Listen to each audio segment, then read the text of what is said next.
What's up, everybody? Happy Monday. Welcome to episode 55 of the Daily Dose Podcast. Don't forget to like, subscribe, and share.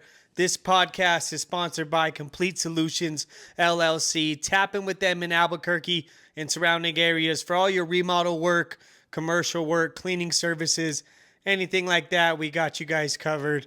It's going to be a great episode today, guys. Lots of current topics to go over. Some fights from this past weekend. Some fights coming up this weekend. Let's get right into it, guys. The card this weekend, honestly, in my opinion, I'm starting to get a little nervous, right? I just felt like this was a snoozer. There was some good fights on there, don't get me wrong, but this was a snoozer card again overall. Like, you have to have some entertainment. You got to have some big names. You got to have something, right? You can't just, go out there every time and just kind of wing it. Eric Anders had a decent win over Bad Tavares, and then he retires. He had a great career, transitioned over from football. Really good athlete, tough fighter. Victor Petrino, he had a good win. And then Ian Kutalaba, he had a nice submission. And Marwan Raki, this fight was insane. After the second round, his opponent said, "My jaw broke." So they ended up calling it, but it was an absolute war. These guys were going at it. That fight was nuts. Andre Fili loses to Jose Delgado. That was, again, a lot of these decisions, they were decent fights, but nothing really blew your hair back. Jillian Robertson gets the win over Amanda Lemos. One of the most entertaining fights of the night in the main event. Kevin Vallejos puts on an absolute clinic on Josh Emmett. TKOs him in the first round. I mean, Emmett was swinging for the fences. He couldn't land. Vallejos was just faster, beating him to the punch, throwing up more volume. Just absolutely, he looked super, super clean, guys. If you want to see a really good stand-up and just accurate performance, go check it out. Stopped him easily. Emmett just really had nothing for him, and it looked like as the fight was going on, he was like, shit, this is going to be a tougher night in the office than I thought. So overall, like I said, not the greatest card. I was hoping for some of the fights to be more entertaining, so I'm getting a little nervous so far to start with Paramount. There's been a little more boring cards than usual, so let's see what happens, see if they could turn it around. Next weekend at the O2 Arena, these cards always are entertaining, so it's got to be a good one. You got Nathaniel Woods on there. You got Roman Dolidze. You got Michael Venom Page on there. And, of course, headlined by Movsar Evloev versus Lerone Murphy. Let's break down the main card. We got Danny Silva versus Curtis Campbell. I'm taking Danny Silva. And then we have Roman Dolidze and Christian Leroy Duncan. Man, this is going to be a crazy one. I got to go with Christian Leroy Duncan. I think he's going to pull it off. Have to be a decision. I don't know that he can stop Roman Dolidze. Austin Lane versus Iwo. But oh, yeah. That dude is crazy. I think he's going to stop Austin Lane. Austin Lane has competed at heavyweight. He's a decent fighter as well. After this, you got Michael Venom Page versus Sam Patterson. I'm not sure why the UFC hates Michael Venom Page. I'm not sure what he did, but I mean, that's the most pointless fight. Like, if MVP wins, he doesn't get anything out of it. Of course, if Sam Patterson wins, he's got an MVP on his record. I know he's a younger guy. I don't know what they're doing to him. Even MVP was like, yeah, I was hoping for more, right? I wanted to take all the top guys and bounce between divisions and this and that. So I'm not sure what's going on with them. Hopefully they can figure it out. In the co-main, Luke Riley, Michael as well. I have no idea who either one of those guys are. We're going to rock with Luke Riley. And in the main event, man, this is a tough one. If Lerone Murphy can't slow down Evloev and stop those takedowns, he's going to be in for a long 5 rounds. But I'm taking Lerone Murphy, pull it off, back home. I'm saying 3rd or 4th round TKO. It should be a great fight. Now, this card, like I said, the London cards are always a lot better. So that's what I'm expecting. But, we've been let down before. So something that happened this past weekend, we had that hype grappling event. You had Armin on there. He had got a submission over Makayev, which, again, that's literally how I thought it would go. There was like one of the guys from the crowd fought one of the bodyguards.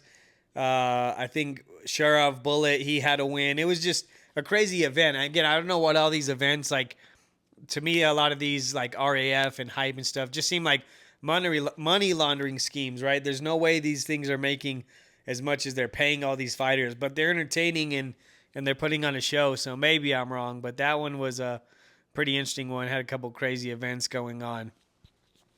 Now, just announced, Nate Diaz versus Mike Perry is the triple header on the Ronda versus Gina Carano, Francis Ngannou, and now Mike Perry versus Nate Diaz.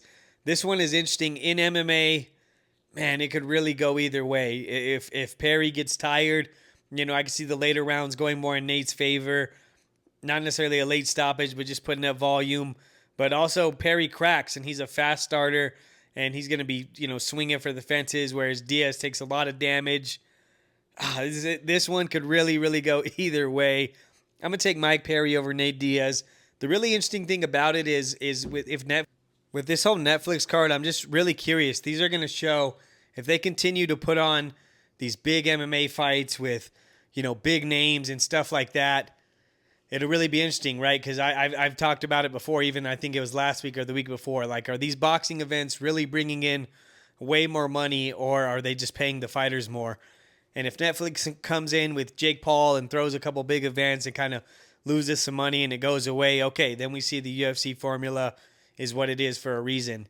Now, if these events are successful and they're making money and they continue to make them happen, it could really rock the boat. I know John Jones, if he's not going to get on the White House card, he wants to be released.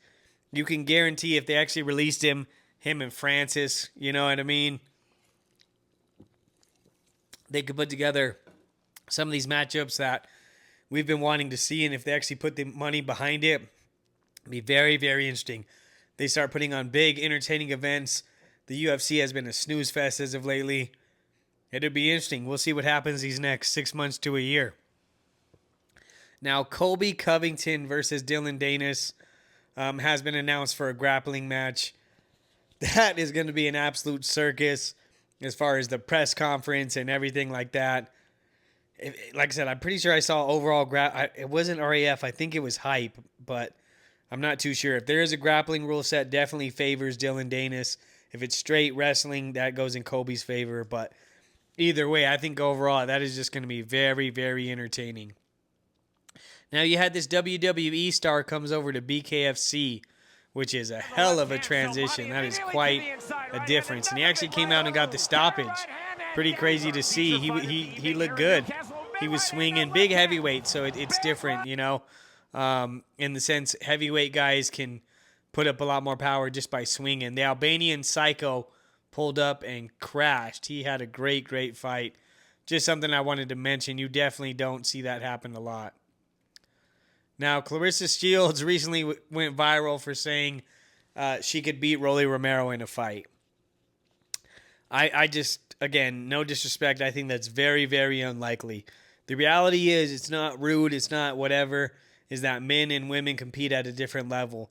For example, Serena Williams couldn't even be in the top 50 when she was, the best in the world on her women's side. She wouldn't even compete in the top 50 on the men's side. When Amanda Nunes was reigning defending champ, she would be losing to regional guys in sparring matches. It's just a lot different level of competition. And yeah, Rolly isn't the greatest technical and stuff like that, but if Rolly actually was swinging, it could definitely be a problem.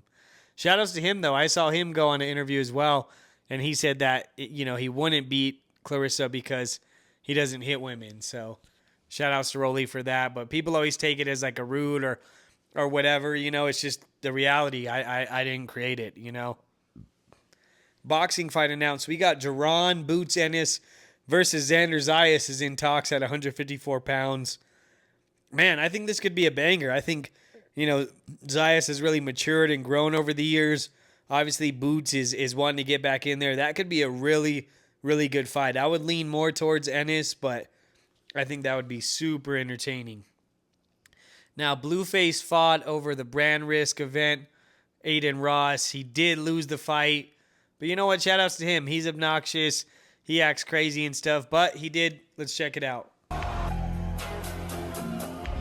Boom. He got cracked. You know what I mean? But he goes out there and scraps. He was supposed to fight someone else. That didn't happen. Still went out there and fought. So, yeah, even if you're not necessarily winning, if you go out there and do it, it's better than these dudes that sit on their couch and just talk shit.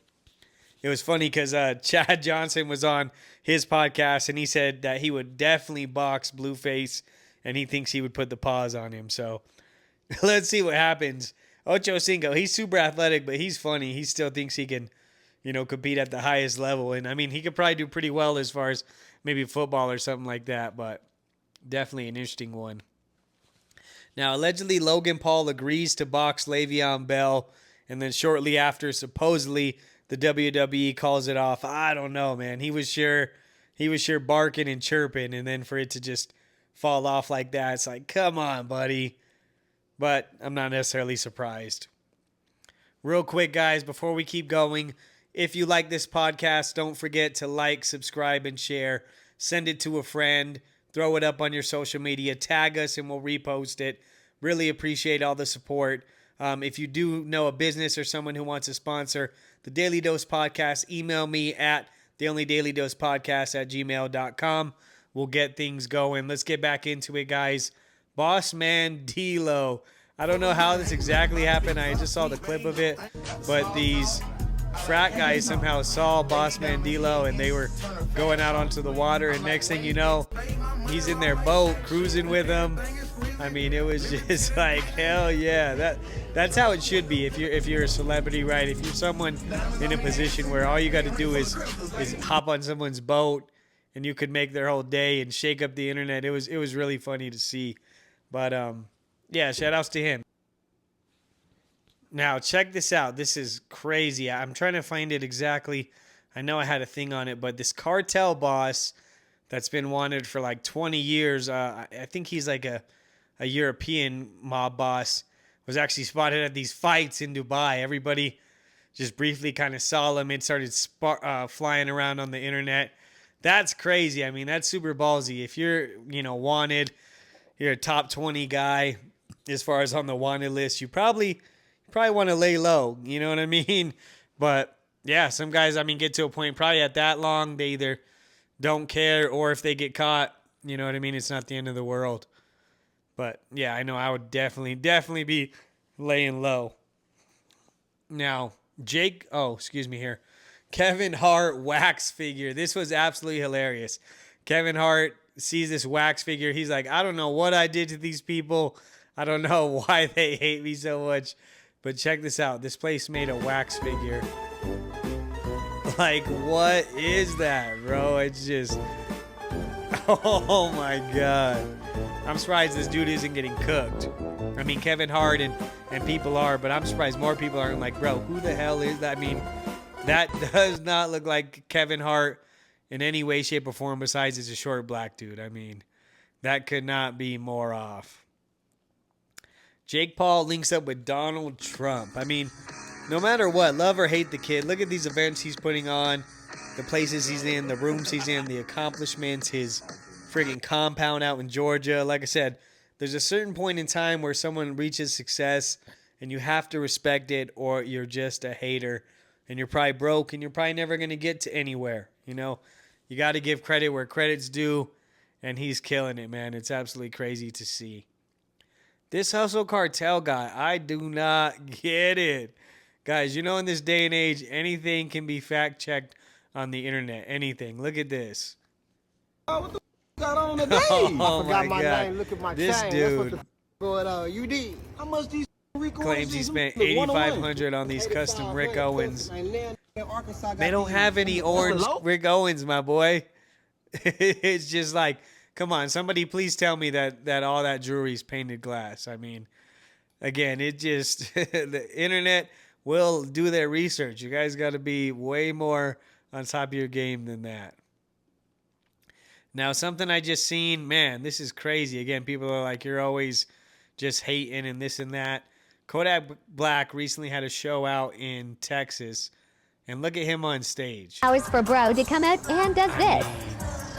It's sad to see. Like I said, you're in that position, regardless of what you rap about, people are going to emulate and try and be a part of it. And just, that's no way to live. Think about having all that money and just being all messed up like that all the time. That is definitely no way to live.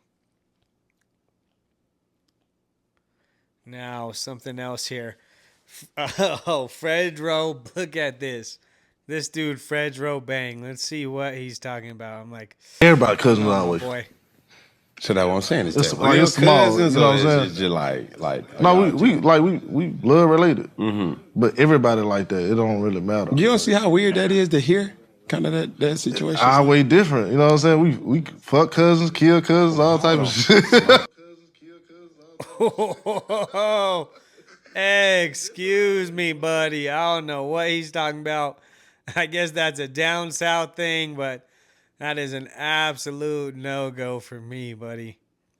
Now, T.I.'s son, we'll call this young lad King, I guess, but he don't know who 50 Cent is. I mean, this dude just keeps trying to throw shots at 50. Boy, you're going to get your pops, you're going to get your whole family cooked. Boy, you know what happens when you try and beef with 50 Cent. And it's like, dude, you never lived no hard life. You never did anything that your pops may have done. Like, you came up living real good, my boy. So you need to go sit your ass down somewhere trying to beef with 50.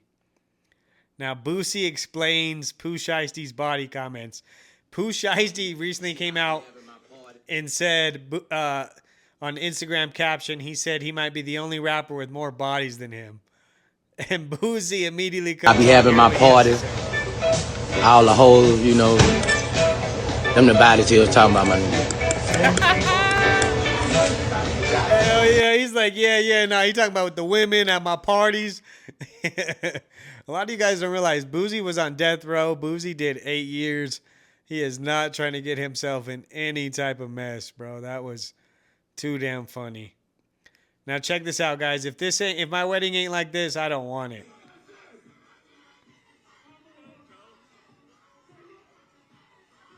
Damn, Gary Owen has one of the most live weddings I've ever seen.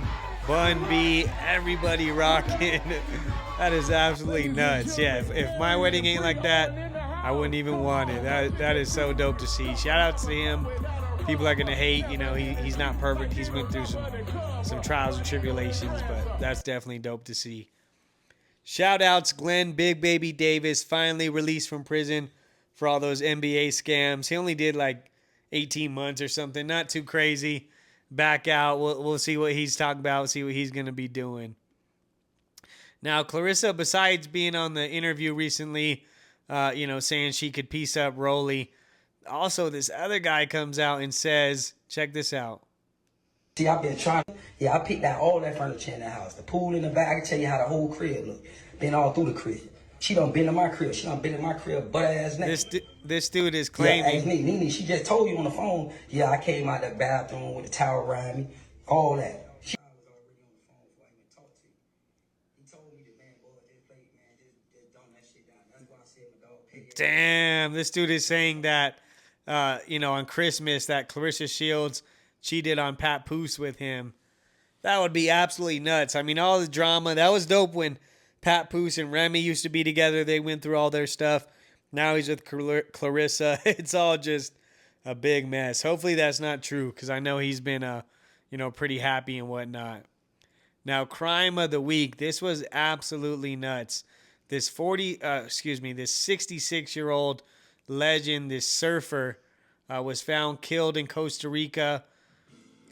His name is Kurt Van Dyke, 66, strangled and stabbed to death in Costa Rica. 31-year-old girlfriend found zip-tied and beaten. Now, this is absolutely horrible. It's always a little sketchy when it's like, how come Buddy was stabbed and strangled and beaten and she was just zip-tied and beaten, but you have to wait and see how it plays out. Either way, rest in peace. That's an absolute terrible situation. Just enjoying your life. So that's the crime of the week, guys, out there in Costa Rica. Great episode today, guys. Lots of current topics. Hopefully UFC picks it up and doesn't let us down. We got some big Netflix events coming up. As always, let's get out of here on the message of the week. Seize the moment, guys. Tomorrow may never come. Next week, next year, another chance, another opportunity, another shot. Seize the moment. Give any and everything that you're doing your all. Engage. Go all out. And if you come up short, that's a part of the process. But seize the moment. Don't wait. You better get to it, guys.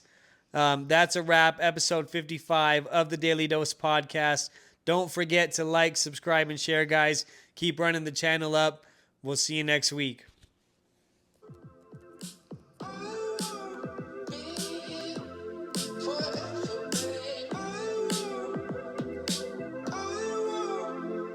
And we're out.